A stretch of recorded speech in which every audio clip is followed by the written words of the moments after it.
Hi guys and welcome to our YouTube channel TechUp, and today I'm here with another new video to show you guys on how you can upload on your TikTok from your PC. To do so, first of all, just have to open up your TikTok and log into your account from Google Chrome on your PC or your laptop. After you're done that, you can see that you are on the For You page of TikTok, and here there is an option for upload on the top right side of the screen. If you click on upload, now this will take you to a different page called the TikTok Studio, and this is a place where now you are able to upload videos from your laptop to your TikTok account.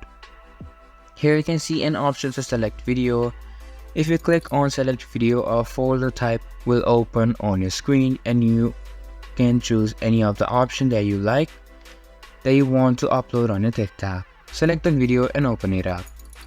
And after you click on open, it will take you to a different screen where now you are able to either edit or just post it completely. And this is basically how you can upload your video on your laptop from your